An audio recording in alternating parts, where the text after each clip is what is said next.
Hello ನಮಸ್ಕಾರ, ನಾನು ಕೊಪ್ಪಳದಿಂದ Sharanabasavappa. News 18ಗೆ ಸ್ವಾಗತ. ನ್ಯೂಸ್ 18 ಸಬ್ಸ್ಕ್ರೈಬ್ ಆಗಿ ನ್ಯೂಸ್ 18 ಸಾಮಾಜಿಕ ಜಾಲತಾಣವನ್ನು ಫಾಲೋ ಮಾಡಿ. ದ್ವಿತೀಯ PUC ಫಲಿತಾಂಶ ನಿನ್ನೆ ಪ್ರಕಟ. ಇಲ್ಲಿವರೆಗೂ ಕೊಪ್ಪಳದಲ್ಲಿ ದ್ವಿತೀಯ PUC ಫಲಿತಾಂಶ ಅತ್ಯಂತ ಕಡಿಮೆ ಇದೆ. ಆದರೆ ಈ ಬಾರಿ ಸ್ವಲ್ಪ ಸುಧಾರಣೆ ಕಂಡಿದೆ.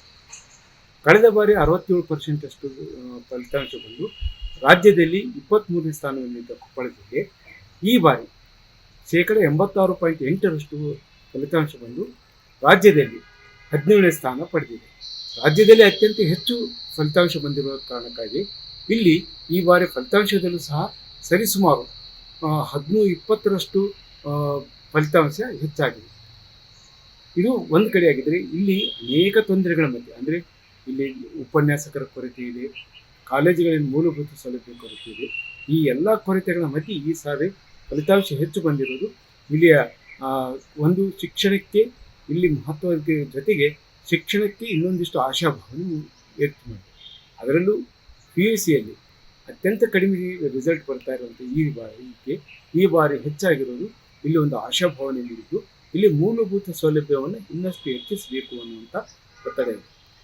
ಈಗಿರೋದು ಕಳೆದ ಈ ಒಟ್ಟಾರೆಯಾಗಿ ನೋಡಿದ್ರೆ, ಅಂದರೆ ಪ್ರೈವೇಟು ಮತ್ತು ಎಕ್ಸ್ಟರ್ನಲ್ ಬರೆದವರು ಎಲ್ಲರೂ ಸೇರಿದರೆ ಇಲ್ಲಿ 78% ಆದರೆ ಫ್ರೆಶ್ನರ್ಸೇ, ಅಂದರೆ ಒಟ್ಟಾರೆ 13,000 ಮಕ್ಕಳು ಈ ಸಾರಿ PUC ಪರೀಕ್ಷೆಯನ್ನು ಬರೆದರೆ ಅವೆಲ್ಲ 11,000ಕ್ಕಿಂತ ಹೆಚ್ಚು ಹೊಸಬರು ಪರೀಕ್ಷೆಯನ್ನು ಬರೆದು ಸರಿಸುಮಾರು 86.8% ಫಲಿತಾಂಶವನ್ನು ಬಂದಿರುತ್ತೆ.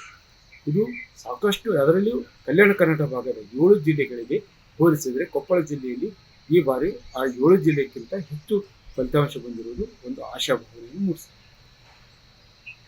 ಇದೇ ವೇಳೆ ಕೊಪ್ಪಳದಲ್ಲಿ ಇದೇ ಪ್ರಥಮ ಬಾರಿಗೆ ಒಬ್ಬ ವಿದ್ಯಾರ್ಥಿನಿ ರಾಜ್ಯಕ್ಕೆ ಟಾಪರ್ ಆಗಿರುವುದು ಒಂದು ವಿಶೇಷ ಮತ್ತು ಈ ಜಿಲ್ಲೆಯ ಹೆಮ್ಮೆ ಮತ್ತು ಗರಿಮೆಯನ್ನು ಹೆಚ್ಚಿಸಿದೆ.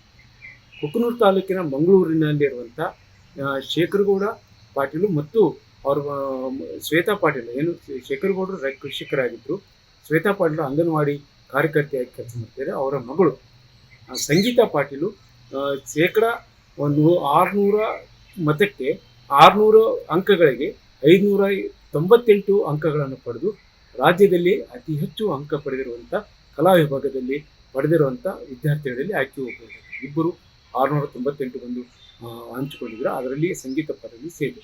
ಸಂಗೀತ ಪಾಟೀಲು ಮಂಗಳೂರಿನಲ್ಲೇ ಪ್ರಾಥಮಿಕ ಮತ್ತು ಪ್ರೌಢ ಶಿಕ್ಷಣವನ್ನು ಪಡೆದು ವಿಜಯನಗರ ಜಿಲ್ಲೆಯ ಕೊಟ್ಟೂರಿನಲ್ಲಿರುವಂಥ ಹಿಂದೂ ಕಾಲೇಜಿನಲ್ಲಿ PUCಯನ್ನು ಓದಿದ್ದು. SLCಯಲ್ಲಿ ಆಕೆ 80% ಅಂಕವನ್ನು ಪಡೆದಿದ್ದು. ಈಗ ಹಿಂದೂ ಕಾಲೇಜಿಗೆ ಬಂದು ಅಲ್ಲಿ 99% ಅಂಕ ಫಲಿತಾಂಶವನ್ನು ಪಡೆದು ಸಾಧನೆಯನ್ನು ಮಾಡ್ತಾರೆ. ಈ ಕಾರಣಕ್ಕಾಗಿ ಏನು ಮಂಗಳೂರಂಥ ಗ್ರಾಮದಲ್ಲಿ ಈಗ ಊರಿನಲ್ಲಿ ಹಬ್ಬವಾದ ಮತ್ತು ಕುಟುಂಬದಲ್ಲೂ ಸಹ ಹೆಮ್ಮೆ ಉಂಟಾಯಿತು. ಅದ್ರ ಜೊತೆಗೆ ಈಗ ಅವರು ಆಕೆ ಮುಂದಿನ ದಿನಗಳಲ್ಲಿ ತನ್ನ ವಕೀಲೆಯಾಗಿ ಕೆಲಸ ಮಾಡಬೇಕು ಅನ್ನುವಂಥ ಅಭಿಲಾಷೆಯನ್ನು ವ್ಯಕ್ತಪಡಿಸ್ತಾಳೆ.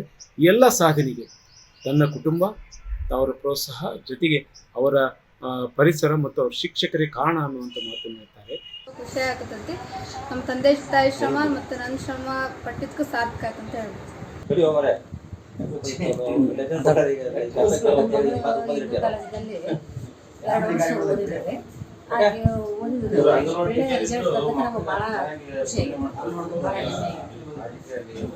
ಆಮೇಲೆ ಇಷ್ಟು ಪರ್ಸೆಂಟೇಜ್ ಮಾಡ್ತಾರೆ. ನಾವು ಹೇಳ್ತಿದ್ದೀವಿ ಆಕೆಗೆ ಒಳ್ಳೆ ಪರ್ಸೆಂಟೇಜ್ ಶೀಟ್ಗೆ ರ್ಯಾಂಕ್ ನೋಡುವ ಅಂತೇಳಿ ಅವ್ರ ಇಬ್ಬರು ಆಕೆಗೆ ಪ್ರೋತ್ಸಾಹ ಕೊಟ್ಟಿದ್ದಾರೆ. ಆ ಪ್ರಕಾರ ಆಕೆ ಕಷ್ಟಪಟ್ಟು ಓದಿದ್ವಿ 2 ವರ್ಷ ಹಿಂದೂ ಕಾಲೇಜಲ್ಲಿ ಓದಿ ಒಳ್ಳೆ ಪರ್ಸೆಂಟೇಜ್ ಮಾಡಿದ್ದಾರೆ. ಆಕೆ ಪರ್ಸೆಂಟೇಜ್ ಮಾಡಿದ್ರೆ ನಮಗೆ ಭಾಳ ತುಂಬ ಖುಷಿ ಅನಿಸುತ್ತೆ. ಇದು ಒಟ್ಟಾರೆಯಾಗಿ ಕೊಪ್ಪಳ ಜಿಲ್ಲೆಗೆ PUCಯಲ್ಲಿ ಅತ್ಯಂತ ಕಡಿಮೆ ಬರ್ತಾ ಇತ್ತು ಮತ್ತು SLCಯಲ್ಲೂ ಕಡಿಮೆ ಬರ್ತಾ ಇದ್ದ ಫಲಿತಾಂಶದಲ್ಲಿ ಈ ಬಾರಿ ಒಂದಿಷ್ಟು ಆಶಾಭಾವನೆ ಮೂಡಿಸಿರುವಂಥ ಕಾರಣಕ್ಕಾಗಿ ಇಲ್ಲಿ ಶಿಕ್ಷಣಕ್ಕೆ ಹೆಚ್ಚು ಅವಕಾಶವನ್ನು ಕೊಡಬೇಕು, ಮೂಲಭೂತ ಸೌಲಭ್ಯಕ್ಕೂ ಮತ್ತು ವಿದ್ಯಾರ್ಥಿಗಳಿಗೆ ಹೆಚ್ಚು ಪ್ರೋತ್ಸಾಹ ಕೊಡುವಂಥ ಶಿಕ್ಷಣ ಇಲ್ಲಿ ಸಿಗಲಿ ಅನ್ನೋದು ಎಲ್ಲರ ಆಶಾವಾಗಿದೆ. ಈ ನಿಟ್ಟಿನಲ್ಲಿ ಈ ಬಾರಿ ಒಂದು ಆಶಾಭಾವನೆ ಮೂಡಿದೆ. ಆ ಆಶಾಭಾವನೆ ಮುಂದುವರಿಬೇಕಾದ್ರೆ ಅದಕ್ಕೆ ಸಾಕಾದಷ್ಟು ಏನೆಲ್ಲ ಮೌಲ್ಯ ಸೌಲಭ್ಯನ ಸರ್ಕಾರ ಕೊಡುತ್ತಾ ಅನ್ನೋದನ್ನು ಕಾದು ನೋಡಬೇಕಾಗಿದೆ. ಶರಣಬಸವಪ್ಪ, ನ್ಯೂಸ್ 18 ಕೊಪ್ಪಳ. ನಿರ್ಭೀತ, ನಿಷ್ಪಕ್ಷಪಾತ, ವಿಶ್ವಾಸಾರ್ಹ ಸುದ್ದಿಗಳಿಗೆ ಮತ್ತೊಂದು ಹೆಸರಾಗಿರುವಂತ ನ್ಯೂಸ್ 18 ಕನ್ನಡ ಈಗ ಆಪ್ನಲ್ಲೂ ಲಭ್ಯವಿದೆ. ದಯವಿಟ್ಟು ಇಲ್ಲಿರುವಂತ QR ಕೋಡ್ ಸ್ಕ್ಯಾನ್ ಮಾಡಿಕೊಂಡು ಆಪ್ ಡೌನ್ಲೋಡ್ ಮಾಡೋದಕ್ಕೆ ಮರಿಬೇಡಿ. ನಿಮ್ಮ ಬೆಂಬಲ ಹೀಗೆ ಸದಾ ನಮ್ಮೊಂದಿಗಿರಲಿ. ಧನ್ಯವಾದ.